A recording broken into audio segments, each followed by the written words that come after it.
It's Thursday, and joining us is Denis Campbell for Worldview with Denis Campbell. Denis is editor-in-chief of UK Progressive Magazine, also author of the book Egypt Unshackled.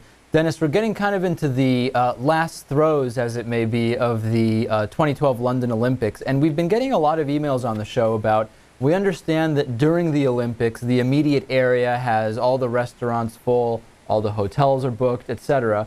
But what is the broader economic effect of having the Olympics in one city or country, not only outside the immediate area during the Olympics, but also after the Olympics have come and gone? Well, give us a sense of what's going on in London now, at least.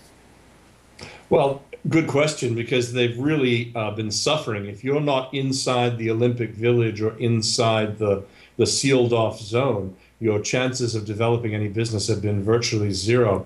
The way they've addressed this and said this to people in the area is that, look, there's going to be, millions of people coming and descending on London. If you don't need to be here, leave. Well, people took that very seriously. Anytime there's a major event, even as far west as here as Cardiff and the stadium, where we've had several of the soccer matches, there have been huge signs warning of traffic and delays, and it's almost as if the entire country has gone on holiday.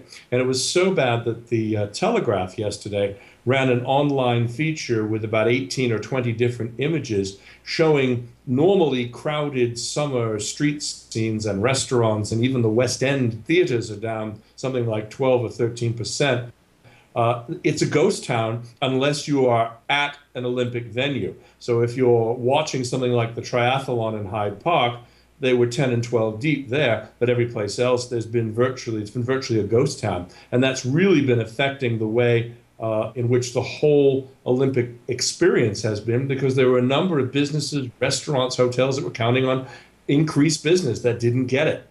And now talk a little bit about after the Olympics have come and gone. I mean, in certain cities and countries, we've seen the issue of these incredible facilities that are built specifically for the Olympics basically be left completely abandoned and actually sometimes create less than ideal neighborhoods surrounding those facilities, the complete opposite of what you would hope would happen with some of the development that goes on for the Olympics. What's the plan in London as far as the venues and as far as some of the development and planning that took place? What's going to happen in the 5 years that follow?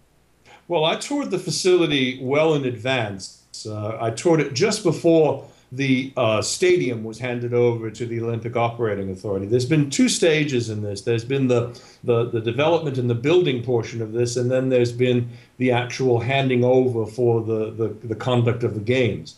And when we were there, we noticed that some of these projects were legacy projects, meaning they were going to be around for some time. The velodrome for the cycling will be the National Cycling Training Center, and it's been put to very good use with a number of medals there. The swimming center, they'll remove those two huge wings holding something like 15,000 people in seats that are essentially straight up and down nosebleed seats, and that will become the National Swimming Center.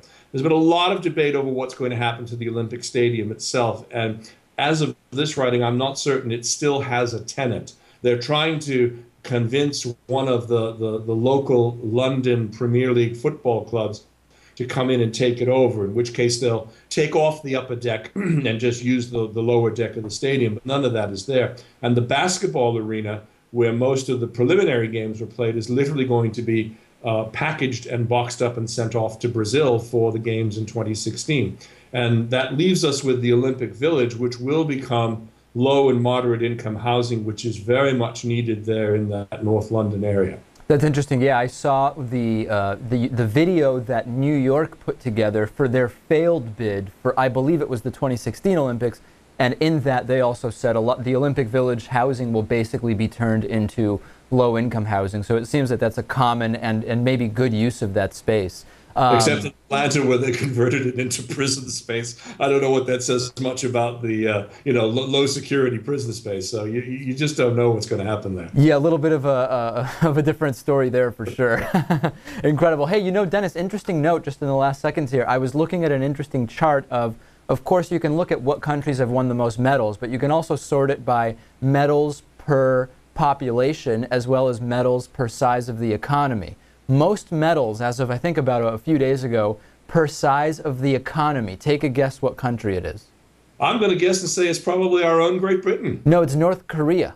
Oh, well, we've done very, very well. I put a chart together earlier, about 2, 3 weeks ago, showing per capita just based on population, and folks are pretty pleased with the performance of the team. The problem is now the economy is going to grind to a halt here in the UK. There's no more construction projects because there are no more venues to be built. Right. There are no more jobs to be found there. Austerity is really kicking in. We're in the teeth of a double dip recession here in the UK. So it's a very real issue now as we go into September and October. Plus, you still have the Eurozone contagion. What's going to happen with that? Are they going to be issuing bonds to protect the debts of Greece and other countries? Denis Campbell, Worldview with Denis Campbell every Thursday. Denis, of course, editor-in-chief of UK Progressive Magazine. Thanks as always, Denis.